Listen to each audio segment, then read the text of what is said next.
Road ಉದ್ದಕ್ಕೂ ಎತ್ತಿನ ಗಾಡಿಯಲ್ಲಿ ಕಬ್ಬನ್ನ ಸಾಗಿಸ್ತಾ ಇದ್ದಾರೆ. ಕಬ್ಬು ನೋಡ್ತಾ ಇದ್ರೆ ಕಿತ್ಕೊಂಡು ತಿನ್ನೋಣ ಅಂತ ಅನಿಸುತ್ತೆ ಕಬ್ಬನ್ನ. ಸೊ ನಮಗೆ ಟೈಮ್ ಇಲ್ಲ, ಆದಷ್ಟು ಬೇಗ ನಾವು ಅಂದ್ಕೊಂಡಿರೋ ಪ್ಲೇಸ್ಗೆ ಹೋಗಬೇಕು. ಆದರೂ ಫ್ರೆಂಡ್ಸ್, ನೀವೇನೇ ಹೇಳಿದ್ರು ಹಳ್ಳಿಯಲ್ಲಿ ಈ ಮಾರ್ನಿಂಗ್ ಈ ಸೂರ್ಯನ ಕಿರು ಬೆಳಕು ಅಂತಾರಲ್ಲ, ಸೊ ಲೈಟ್ ಬೆಳಕು, ಆ ಬೆಳಕಲ್ಲಿ ನಾವು ರೋಡ್ ಉದ್ದಕ್ಕೂ ಸಾಗ್ತಾ ಇದ್ರೆ ಅದ್ರಲ್ಲಿ ಸಿಗೋ ಮಜಾನೇ ಒಂಥರ. ಆ ವೆದರ್ಗೂ ಆ ಗಾಳಿಗೂ ತುಂಬಾ ಒಂಥರ ಚೇಂಜಸ್ ಇರುತ್ತೆ ಅಲ್ವಾ. ಸೊ ಮೈಂಡ್ ಫ್ರೆಶ್ ಆಗಿರುತ್ತೆ, ಯಾವುದೇ ಥರ ಟೆನ್ಷನ್ ಇರಲ್ಲ, ಆರಾಮಾಗಿ ಪೀಸ್ಫುಲ್ ಆಗಿರ್ಬೋದು. ಈ ಕಡೆ ವರ್ಕ್ ಪ್ರೆಷರು ಕೂಡ ಇರೋದಿಲ್ಲ ಅನಿಸುತ್ತೆ, ಈ ಕಡೆ ನಮಗೆ ಟೆನ್ಷನ್ ಯಾವ ಥರ ಕಮಿಟ್ಮೆಂಟು ಇರೋದಿಲ್ಲ, ಆ ಥರ ಮೈಂಡ್ ಫುಲ್ ಫ್ರೆಶ್ ಆಗಿರುತ್ತೆ ಹಳ್ಳಿ ಕಡೆ. ಈ ಬೆಳಗ್ಗೆ ವಾತಾವರಣ ತುಂಬ ಚೆನ್ನಾಗಿ ಕೊಡುತ್ತೆ ಮೈಂಡ್ಗೆ. ತುಂಬ ಮೈಂಡ್ ಫ್ರೆಶ್ ಅಂದರೆ ಸಿಕ್ಕಾಪಟ್ಟೆ ಫ್ರೆಶ್ ಆಗಿರುತ್ತೆ ಮಾತ್ರ ಹಳ್ಳಿ ಕಡೆ ಬೆಳಗ್ಗೆ ಮಾರ್ನಿಂಗ್ ಈ ವೆದರ್ಗೂ ಮತ್ತು ಈ ಸೂರ್ಯನ ಬೆಳಕು ನಿಮ್ಮ ಏನಾರ ನಿಮ್ಮ ಮೇಲೆ ಹತ್ರ ಬಿದ್ದಾಗ. ಮೇ ಬಿ ಇದು ಕಾಗೇಪುರ ಅನ್ಕೋತೀನಿ ಊರ ಹೆಸರು. ಅಲ್ಲ, ಇದು ಕಾಗೇಪುರ ಅಲ್ಲ, ಮಳವಳ್ಳಿನ ಹಿಂದಕ್ಕಿರೋದು ಕಾಗೇಪುರ. ಸೊ ಓಯ್ ನಾಯಿ ಟು ಮಿಸ್ಸು ನಾಯಿ ಹಿಂಸೆ ಕೊಟ್ರೆ ಜನಗಳಿಗೆ ಯಾರು ಬದುಕ್ತಾರ ರೀ.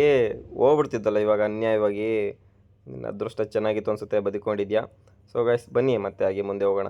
ನೋಡಿದ್ರಲ್ಲ ಇವಾಗ ನೀವು ಹೇಗೇನಾಯಿತು ಅಂತ.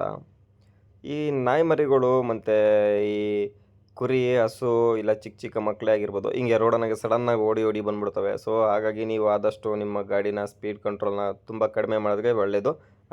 ಯಾಕಂದರೆ ಸ್ನೇಹಿತರೆ, ಇವಾಗ ನಾವು ಗಾಡಿನ ಎಷ್ಟೇ ಸ್ಪೀಡಾಗಿ ಓಡಿಸ್ತದೆ, ಇವಾಗ ಸಡನ್ನಾಗಿ ಏನಾದರೂ ಅಡ್ಡ ಬಂದ್ಬಿಡ್ತು ಅಂದ್ಕೊಳ್ಳಿ, ಇವಾಗ ಗಾಡಿನ ನಾವು ಕಂಟ್ರೋಲ್ ಮಾಡೋಕ್ಕಾಗದೆ ಹೋದರೆ ಸ್ಕಿಡ್ ಆಗೋ ಚಾನ್ಸಸ್ ಇರ್ತವೆ ಗಾಡಿ. ಅವಾಗ ಸ್ಕಿಡ್ ಆದಾಗ ಇವಾಗ ನಿಮ್ಮ ಕಂಟ್ರೋಲ್ ತಪ್ಪುತ್ತೆ. ಇವಾಗ ಕಂಟ್ರೋಲ್ ತಪ್ಪಿ ನೀವು ಕೂಡ ಕೆಳಗಡೆ ಬಿದ್ದು ಇಂಜುರಿ ಮಾಡ್ಕೊತೀರಾ, ಎದುರುಗಡೆ ಆಪೋಸಿಟ್ ಬಂದವ್ರಿಗೂ ಕೂಡ ಇಂಜುರಿ ಆಗುತ್ತೆ. ಸೊ ಹಾಗಾಗಿ ನೀವು ಆದಷ್ಟು ಗಾಡಿನ ನೀವು ಎಷ್ಟೇ ಸ್ಪೀಡ್ ಹೋಗೋದ್ರು ಅದನ್ನು ಲಿಮಿಟಾಗಿ, ಸ್ಪೀಡ್ ಲಿಮಿಟ್ನ ಜಾಸ್ತಿ ಕ್ರಾಸ್ ಮಾಡೋದಕ್ಕೆ ಹೋಗ್ಬೇಡಿ. ಸೊ ಹಾಗಾಗಿ ಹಳ್ಳಿ ಕಡೆ ಬಂದಾಗ ಸ್ವಲ್ಪ ನೀವು ಸ್ಪೀಡ್ ಲಿಮಿಟ್ ಒಂದು ಮೇಂಟೈನ್ ಮಾಡ್ಕೊಂಡೋದ್ರೆ ಚೆನ್ನಾಗಿರುತ್ತೆ ಅಂತ ನಾನು ಹೇಳೋದಕ್ಕೆ ಇಷ್ಟಪಡ್ತೀನಿ. ಇದ್ರಲ್ಲಿ ನಂದು ಏನಾಗ ನಿಮಗೆ ತಪ್ಪು ಅಂತ ಅನ್ಸಿದ್ರೆ ದಯವಿಟ್ಟು ಬೇಜಾರು ಮಾಡ್ಕೊಳ್ಳೋದಕ್ಕೆ ಹೋಗ್ಬೇಡಿ. ಹಲೋ ಗಾಯ್ಸ್, ಇವಾಗ ನಾವಿದೀವಿ ದೊಡ್ಡಿ ಅನ್ನೋ ಊರಲ್ಲಿ. ದೊಡ್ಡಿಯಿಂದ ಇನ್ನು ಸ್ವಲ್ಪ ಒಂದು ಊರು ಮಳವಳ್ಳಿ ಬರುತ್ತೆ. ಆ ಮಳವಳ್ಳಿಗಿನ 10 ಕಿಲೋಮೀಟರ್ಸ್ ಅಷ್ಟು ದೂರ ಇದೆ. ಸೊ ಹಾಗಾಗಿ ಮಳವಳ್ಳಿ ಗಾಡಿ ಸ್ವಲ್ಪ ಹೊತ್ತು ಗಾಡಿ ನಿಲ್ಸಿ ಸ್ವಲ್ಪ ಹೊಟ್ಟೆಗೆ ಏನಾದ್ರು ತಿನ್ಕೊಂಡು ಹೋದ್ರೆ ಚೆನ್ನಾಗಿರುತ್ತೆ. ಅಲ್ಲಿವರೆಗೂ ಗಾಡಿ ಹೊಡಿಬೇಕು ಅಂತಂದ್ರೆ ಸ್ವಲ್ಪ ಕಷ್ಟನೇ. ಸ್ವಲ್ಪ ಹೊಟ್ಟೆ ಖಾಲಿ ಇತ್ತು ಅಂತಂದ್ರೆ ಗಾಡಿ ಹೊಡಿಯೋದಕ್ಕೆ ಶಕ್ತಿ ಬೇಕಲ್ವಾ. ಹಾಗಾಗಿ ಏನಾದ್ರು ಕಾಫಿ, ಟೀ ಅಥವಾ ನಾಷ್ಟ ಏನಾದ್ರು ಒಂದೊಂದ್ 2 ಇಡ್ಲಿ ತಿನ್ಕೊಂಡು ಮುಂದಕ್ಕೆ ಗಾಡಿ ತಡೆದ್ರೆ ಚೆನ್ನಾಗಿರುತ್ತೆ. ಬನ್ನಿ ಸ್ವಲ್ಪ ಗಾಡಿನ ಮುಂದೆ ಹಾಕೋಣ. ಸದ್ಯಕ್ಕೆ ಈ ಊರಲ್ಲಿ ಬೇಡ ಹಾಕೋದು, ಡೈರೆಕ್ಟ್ ಆಗಿ ಮಳವಳ್ಳಿ ಬರುತ್ತೆ ನೆಕ್ಸ್ಟ್ ಊರು. ಆ ಮಳವಳ್ಳಿ ಗಾಡಿ ನಿಲ್ಲಿಸಿ ಸ್ವಲ್ಪ ಒಂದು ಅರ್ಧ ಗಂಟೆ ಅವರು ಅಲ್ಲಿ ನಾವು ನಾಷ್ಟ, ತಿಂಡಿ ಮತ್ತೆ ಕಾಫಿ, ಟೀ ಏನ್ ಬೇಕಾದ್ರೆ ತಿನ್ಬೋದು ಸ್ವಲ್ಪ ಮುಂದೆ. ಆಮೇಲೆ ಮತ್ತೆ ನಾವು ಮುಂದೆ ಸಾಗೋಣ ದಾರಿ ಮಾತಾಡೋಣ. ಮತ್ತು ಗಾಯ್ಸ್, ಇನ್ನೊಂದು ಏನು ಗೊತ್ತಾ, ಈ ಹಳ್ಳಿ ಕಡೆ ಬಂದರೆ ಒಂದು ನಮ್ಮ ಶಿವರಾಜ್ ಕುಮಾರ್ದು ದೊರೆ ಫಿಲಮ್ದು ಒಂದು ಸಾಂಗ್ ಬರುತ್ತೆ, ಅದು ನೀವು ಕೇಳಿರ್ತೀರ. ಇವಾಗ ನಾನು ಬೇಕಾದ್ರೆ ಇವಾಗ ಒಂದು ಮುಂದೆ ಸ್ವಲ್ಪ ಒಂದು 3 ಸೆಕೆಂಡ್ ಅಷ್ಟು ನಿಮಗೆ ಸಾಂಗ್ ಲೈನ್ ಹಾಕ್ತೀನಿ, ನೀವು ಕೇಳಿ, ಗೊತ್ತಾಗುತ್ತೆ ನಿಮಗೆ ಅದು ಯಾವ ಸಾಂಗ್ ಆಗಿರ್ಬೋದು ಅಂತ. ಹಳ್ಳಿ ಹಾಡು ತಂದಾನ, ಹಳ್ಳಿ ಪಾಡು ತರನ ನಮ್ ತಾಯಿ. ಸ್ನೇಹಿತರೆ, ಹೇಗಿತ್ತು ಸಾಂಗು? ನೀವು ಕೇಳಿರ್ತಾರೆ ಅನ್ಕೋತೀರಿ ಈ ಸಾಂಗ್ನ. ಯಾವ ತರ ನನ್ನ ವಾಯ್ಸ್ ಕ್ಲಾರಿಟಿ ಇದ್ರಲ್ಲಿ ಯಾವ ತರ ಬರ್ತಾ ಇದೆ ಅಂತ ನನಗೂ ಗೊತ್ತಿಲ್ಲ. ಯಾಕಂದ್ರೆ ಇದು ಫಸ್ಟ್ ನನ್ನ ಲಾಂಗ್ ರೈಡ್ ಆಗಿರೋದ್ರಿಂದ ನಾನು ಇದು ಫಸ್ಟ್ ಟೈಮ್ ಬೆಟ್ಟಕ್ಕೆ ಹೋಗ್ತಾ ಇರೋದು. ಮಾದೇಶ್ವರ ಬೆಟ್ಟಕ್ಕೆ ನಂದು ಇದೆ ಫಸ್ಟ್ ಲಾಂಗ್ ರೈಡ್ ಆಗಿರೋದು. ತುಂಬಾ ಕಡೆ ಹೋಗಿದ್ದೀನಿ, ಅಂದ್ರೆ ನಾನು ತುಂಬಾ ಕಡೆ ಹೋದಾಗೆಲ್ಲ ಈ ತರ ವ್ಲಾಗ್ ವಿಡಿಯೋ ಮಾಡ್ಕೊಂಡು ರೈಡಿಂಗ್ ಅಲ್ಲಿ ಈ ತರ ವಿಡಿಯೋ ಮಾತಾಡ್ಕೊಂಡು ಹೋಗಿಲ್ಲ. ಸೊ ಇದೇ ಫಸ್ಟ್ ಟೈಮ್ ಆಗಿರೋದ್ರಿಂದ ನಂದು ಇದ್ರಲ್ಲಿ ಯಾವ ತರ ವಾಯ್ಸ್ ಕ್ಲಾರಿಟಿ ಬರ್ತಿದೆ ಅಂತಾನೂ ಗೊತ್ತಿಲ್ಲ. ನೋಡೋಣ, ನಾನು ಮನೆಗೆ ಹೋಗಿ ವಿಡಿಯೋನ ಒಂದ್ಸಲಿ ಚೆಕ್ ಮಾಡಿ ನೋಡ್ತೀನಿ. ಆ ವಿಡಿಯೋ ಕ್ಲಾರಿಟಿ ಯಾವ ತರ ಇದೆ, ಅಪ್ಲೋಡಿಂಗ್ ಯಾವ ತರ ಇದೆ, ಅದ್ರ ಬಗ್ಗೆ ಯಾವ ತರ ಇದಿದೆ ಅದನ್ನ ನೋಡ್ಕೊಂಡು ಮಾತಾಡ್ಕೊಂಡು ಮುಂದೆ ನೋಡ್ತಾ ಇದು ಮಾಡ್ಕೊಂಡು. ಸೆಂಟ್ರಲ್ಲೂ ಕೂಡ ನನ್ನ ವಾಯ್ಸ್ ಏನಾಗ ಚೆನ್ನಾಗಿಲ್ಲ ಅಂತಂದರೆ ನಾನು ಅಲ್ಲಲ್ಲೇ ಕಟ್ ಮಾಡಿ ವಾಯ್ಸ್ ರೆಕಾರ್ಡ್ನ ನಾನು ಅಲ್ಲೇ ಎಡಿಟ್ ಮಾಡ್ಕೊಂಡು ಹಾಕೊಂಡಿರ್ತೀನಿ. ಸೊ ಗೈಸ್, ಯಾರು ದಯವಿಟ್ಟು ಬೇಜಾರು ಮಾಡ್ಕೊಳಕ್ಕೆ ಹೋಗ್ಬೇಡಿ ನಾನು ಆ ಥರ ಏನಾಗ ಹಾಕೊಂಡಾಗ. ಬನ್ನಿ, ಸದ್ಯಕ್ಕೆ ಇವಾಗ ಬ್ರೇಕ್ ಕೊಡ್ಬೇಕು, ಯಾಕಂದ್ರೆ ನಮಗೂ ಸಾಂಗ್ ಹೇಳೋ ಓಡಿದೆ. ಬ್ರೇಕ್ ಕೊಡೋದ ಸ್ವಲ್ಪ ದೂರ ಮುಂದೆ ಗಾಡಿ ನಿಲ್ಸ್ಬಿಟ್ಟು ಬ್ರೇಕ್ ಕೊಟ್ಟು ಆಮೇಲೆ ಮತ್ತೆ ಗಾಡಿ ಸೊಗ್ಯನ. ಫ್ರೆಂಡ್ಸ್, ಸದ್ಯಕ್ಕೆ ಇವಾಗ ನಾನು ಬ್ರೇಕ್ ಎಲ್ಲ ಕೊಟ್ಟು ನನ್ನ ಏನೇನು ಇತ್ತು ಅದನ್ನು ಮುಗಿಸ್ಕೊಂಡು ಬಂದಿದ್ದೀನಿ. ನೋಡ್ತಾ ಇದ್ದೀರಲ್ಲ ನೀವು, ಇವಾಗ ನಾವು ಮಳವಳ್ಳಿ ಕೆರೆ ಹತ್ರ ಇದ್ದೀವಿ. ಸುತ್ತಮುತ್ತ ಗ್ರೀನರಿಯಾಗಿ ಎಷ್ಟು ತುಂಬ್ಕೊಂಡಿದೆ. ಅಲ್ಲಿ ಮೇಲ್ಗಡೆ ಅದೆಲ್ಲ ಗಲೀಜಂತ ತಿಳ್ಕೊಂಬೇಡಿ, ಅದು ತಾವರೆ ಊದಿ ಎಲೆಗಳು. ಪಕ್ಕದಲ್ಲಿ ಇರೋದು ಮಳವಳ್ಳಿ ಕೆರೆ. ನಮ್ಮ ಈ ಕಡೆ ಲೆಫ್ಟಿಗೆ ಬಂದು ಹೊಲ ಗದ್ದೆಗಳು ಇರೋದು.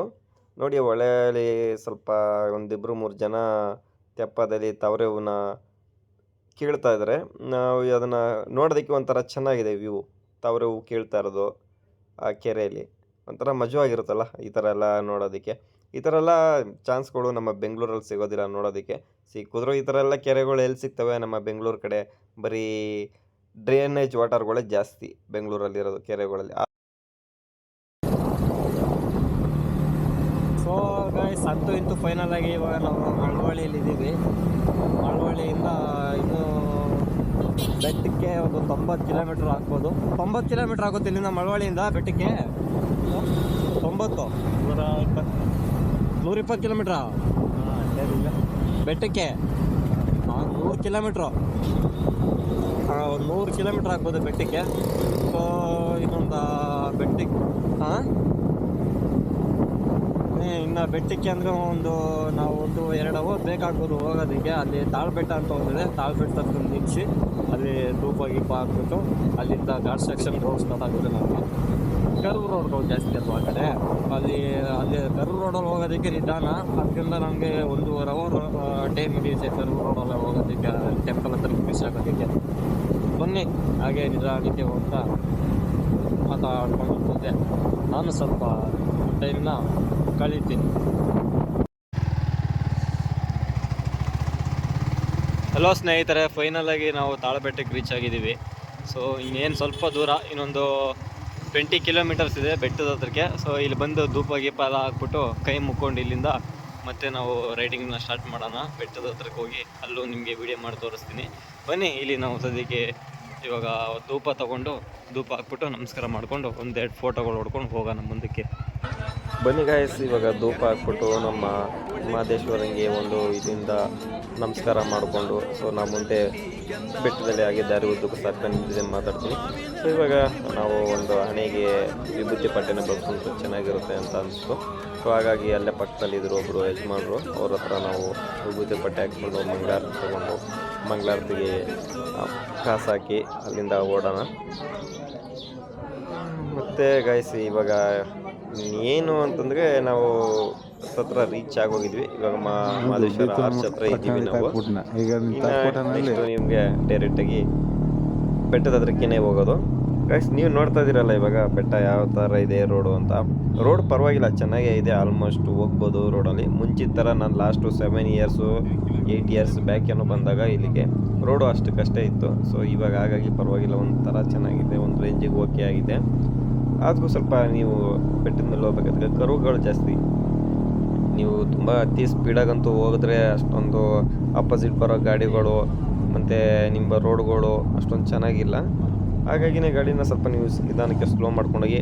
ನಮ್ಮ ಮುಂದೆ ನೋಡ್ತಾ ಇದ್ದೀರಲ್ಲ KSRTC ಬಸ್ಗಳು, ಆ ಥರ ಬಸ್ಗಳಾಗಿರಲಿ ಇಲ್ಲ ಲಾರಿಗಳಾಗಿರಲಿ ಸಡನ್ನಾಗಿ ಬಂದುಬಿಡ್ತವೆ. ಯಾಕಂದರೆ ಅವರು ಕರು ಪಾಯಿಂಟಲ್ಲಿ ಟರ್ನಿಂಗಲ್ಲಿ ಸ್ವಲ್ಪ ಬ್ರೇಕು ಕಮ್ಮಿ ಮಾಡ್ತಾರೆ.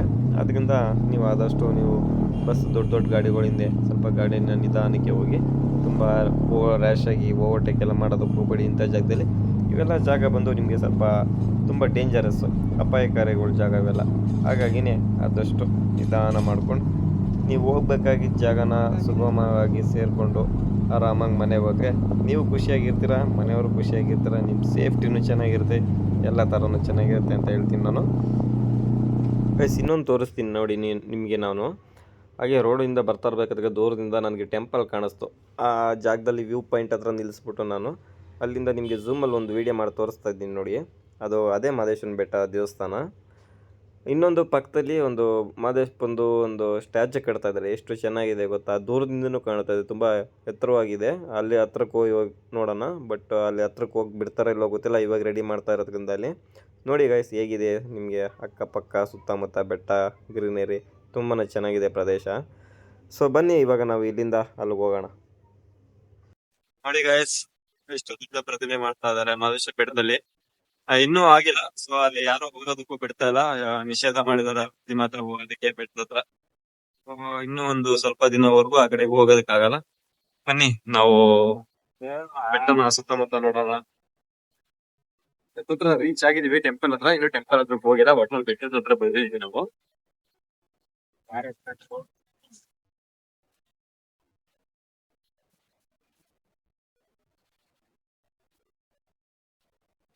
ಪಾರ್ಕಿಂಗ್ ಜಾಗ ಎಲ್ಲಿ ಪಾರ್ಕಿಂಗ್ ಮಾಡೋದು ಗಾಡಿ ಇಲ್ಲೇನಾ?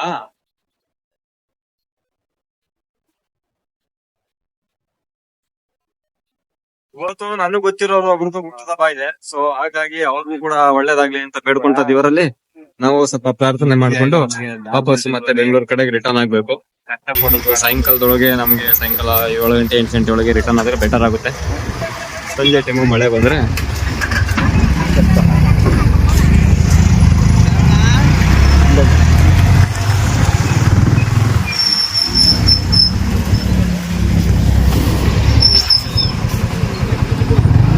ಟೂ ವೀಲರ್ ಪಾರ್ಕಿಂಗ್ ಮಾಡಕ್ಕೆ ಅಲ್ಲೊಬ್ರು ಕರೀತಾರೆ, ಇಲ್ಲೊಬ್ರು ಕರೀತಾರೆ, ಎಲ್ಲೆಲ್ಲ ಅಂತ ಎಲ್ಲೆಲ್ಲ ಅಂತ ನಿಲ್ಸೋದು ನೋಡಿ. ಇವ್ರು ಯಾರೋ ಒಬ್ರು ಕರೀತಾರೆ ಪಾರ್ಕಿಂಗ್ ಮಾಡೋದಕ್ಕೆ, ಅಲ್ಲೊಬ್ರು ಕರೆದ್ರು ಪಾರ್ಕಿಂಗ್ಗೆ. ಎಲ್ಲಿ ಇಲ್ಲ ಅಂತ ಅಲ್ಲಂತ ಇಲ್ಲ, ಅಲ್ಲೆಲ್ಲ ಕಡೆ ಪಾರ್ಕಿಂಗ್. ಸ್ನೇಹಿತರೆ, ಟೂ ವೀಲರ್ನ ಅಲ್ಲೇ ನಾನು ಪಾರ್ಕಿಂಗ್ ಜಾಗದಲ್ಲಿ ಪಾರ್ಕ್ ಮಾಡಿಬಿಟ್ಟು ಈ ದರ್ಶನ ಮಾಡ್ಕೊಂಡು ಹೋಗೋಣ ಅಂತ ಅಂದ್ಬಿಟ್ಟು ಕ್ಯೂನಲ್ಲಿ ಬರ್ತಾ ಇದ್ದೀನಿ. ಲಾಸ್ಟ್ ಟೈಮು ಬಂದಿದ್ರೆ ಸ್ವಲ್ಪ ಸಿಕ್ಕಾಪಟ್ಟೆ ರಶ್ ಇರೋದು, ಆದರೆ ಈ ಸಲ ಅಷ್ಟೊಂದೇನು ರಶ್ ಏನಿಲ್ಲ. ನೀವು ನೋಡ್ತಾ ಇದ್ದೀರಲ್ಲ, ತೋರಿಸ್ತೀನಿ ಕೂಡ ನಿಮಗೆ ಅಷ್ಟೊಂದೇನು ರಶ್ ಏನಿಲ್ಲ. ಸೊ ಎಲ್ಲ ಬೇಗ ದರ್ಶನ ಮಾಡೋದಕ್ಕೆ ಹೋಗ್ತಾ ಇದ್ದಾರೆ. ಬನ್ನಿ ಗೈಸ್, ನಾವು ಕೂಡ ದರ್ಶನ ಮಾಡಿಕೊಂಡು ನಮ್ಮ ಮತ್ತೆ ಮುಂದೆ ದಾರಿ ಹೋಗ್ತಾ ಎಲ್ಲಿಗೆ ಹೋಗಬೇಕು ಅಂತ ಪ್ಲ್ಯಾನ್ ಮಾಡ್ಕೊಂಡು ಹೋಗೋಣ. ಇನ್ನೊಂದು ಕಡೆ ಒಂದು ಪ್ಲೇಸ್ ಇದೆ, ಸೊ ಅಲ್ಲಿಗೂ ಹೋಗಬೇಕು ಅಂತ ಪ್ಲ್ಯಾನಲ್ಲಿದ್ದೀನಿ. ಸೊ ಸದ್ಯಕ್ಕೆ ಇವಾಗ ನಾವು ಇಲ್ಲಿ ದರ್ಶನ ಮುಗಿಸ್ಕೊಂಡು ಹೋಗೋಣ.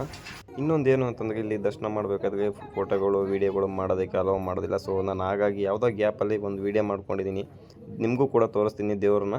ಸೊ ನಿಮಗೂ ಕೂಡ ಅಷ್ಟೊಂದು ದೇವರು ಕಾಣಿಸ್ತಾ ಇಲ್ಲ, ಯಾಕಂದರೆ ಇಲ್ಲಿ ಯಾರಾದ್ರೂ ಫೋನು ಕ್ಯಾಮ್ರಾ ಕಿತ್ಕೊಂಡ್ಬಿಟ್ರೆ ಕಷ್ಟ ಅಲ್ವಾ. ಸೊ ಹಾಗಾಗಿ ಹೆಂಗೋ ಒಂದು ಮಾಡಿದ್ದೀನಿ. ದಯವಿಟ್ಟು ಬೇಜಾರು ಮಾಡ್ಕೊಂಬಿಡಿ ನಿಮಗೆ ದೇವ್ರ ಮುಖ ಅಲ್ಲಿ ಕಾಣಿಸಿಲ್ಲ ಅಂತಂದರೆ. ಬನ್ನಿ ಗಾಯ್ಸ್, ಇವಾಗ ನಾವು ಇಲ್ಲಿ ಸ್ವಲ್ಪ ಹೊತ್ತು ದೇವಸ್ಥಾನಕ್ಕೆ ಬಂದು ಒಂದು 20 ಸೆಕೆಂಡ್ ಕೂತ್ಕೊಂಡು ಹೋಗಿಲ್ಲ ಅಂತಂದರೆ ಮನಸ್ಸು ಚೆನ್ನಾಗಿರೋದಿಲ್ಲ ಅಲ್ವಾ. ಸೊ ಒಂದು 20 ಸೆಕೆಂಡ್ ಆದರೂ ಕೂತ್ಕೊಂಡು ವೆಯ್ಟ್ ಮಾಡಿ ಸ್ವಲ್ಪ ವಿಶ್ರಾಂತಿ ಪಡ್ಕೊಂಡು ಹೋದರೆ ಮನಸ್ಸು ನೆಮ್ಮದಿಯಾಗಿರುತ್ತೆ. ನಾವು ಅಲ್ಲಿಂದ ಇಲ್ಲಿವರೆಗೂ ಬಂದಿದ್ದು ಒಂದು ವೇಸ್ಟ್ ಆಗಿಲ್ಲ ಅನ್ನೋ ಭಾವನೆ ಕೂಡ ಇರುತ್ತೆ.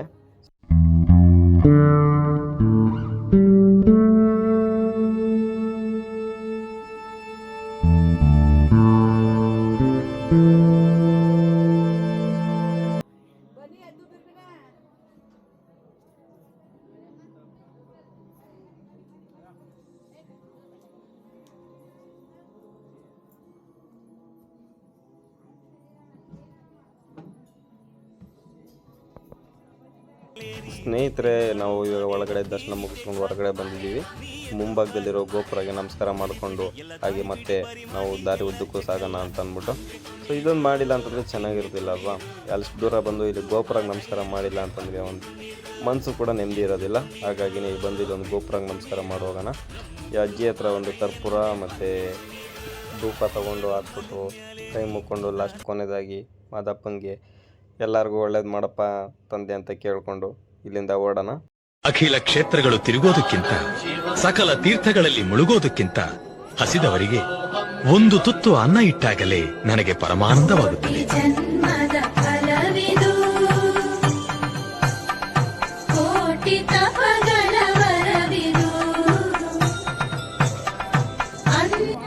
ಸೊ ಗಾಯ್ಸ್, ಫೈನಲ್ ಆಗಿ ನಾವು ಮಾದಪ್ಪನ ಬೆಟ್ಟದ ಹತ್ರ ಇದ್ದೆ. ನೀವು ನೋಡ್ತಾ ಇದ್ದೀರಾ, ನಾವು ಮಾದಪ್ಪನ ಬೆಟ್ಟದ ದರ್ಶನ ಎಲ್ಲ ಮುಗಿಸ್ಕೊಂಡು. ಸೊ ಹಾಗಾಗಿ ಇವಾಗ ರಿಟರ್ನ್ ಬ್ಯಾಕ್ ಟು ಬ್ಯಾಂಗ್ಳೂರ್ ಹೋಗೋಣ ಅನ್ನೋ ಪ್ಲ್ಯಾನಲ್ಲಿದ್ವಿ. ಲೇಟ್ ಆಯಿತು ತುಂಬಾ, ಆದರೂ ಪರವಾಗಿಲ್ಲ, ನಾವು ಅಂದ್ಕೊಂಡಿರೋ ಟೈಮ್ಗೆ ರೀಚ್ ಆಗ್ಬೋದು. ಇನ್ನೊಂದು ಪ್ಲೇಸ್ಗೆ ಹೋಗೋ ಪ್ಲ್ಯಾನ್ ಇತ್ತು. ಸೊ ಹಾಗಾಗಿ ಇವಾಗ ಅಲ್ಲಿಗೆ ಹೋಗೋಣ ಬೇಡವಾ ಅನ್ನೋ ನೋಡ್ತಾಯಿದ್ವಿ. ಆದರೆ ನಮ್ಮ ಕೈಲಿ ಆದರೆ ಹೋಗೋದು, ಇಲ್ಲಾಂದರೆ ಇಲ್ಲ. ಓಕೆ ಗಾಯ್ಸ್, ಬನ್ನಿ. ಸ್ವಲ್ಪ ತುಂಬ ಹೊಟ್ಟೆ ಎಸಿತಾಯಿದೆ, ಅದರಿಂದ ಏನಾದ್ರು ತಿನ್ಕೊಂಡು ಆಮೇಲೆ ನಾನು ನಿಮ್ಮ ಜೊತೆ ಗಾಡಿಯಲ್ಲಿ ಹೋಗ್ತಾ ವೀಡಿಯೋ ಮಾತಾಡ್ಕೊಂಡು ಒಂದು ವೀಡಿಯೋ ಮಾಡ್ಕೊಂಡು ಹೋಗ್ತೀನಿ.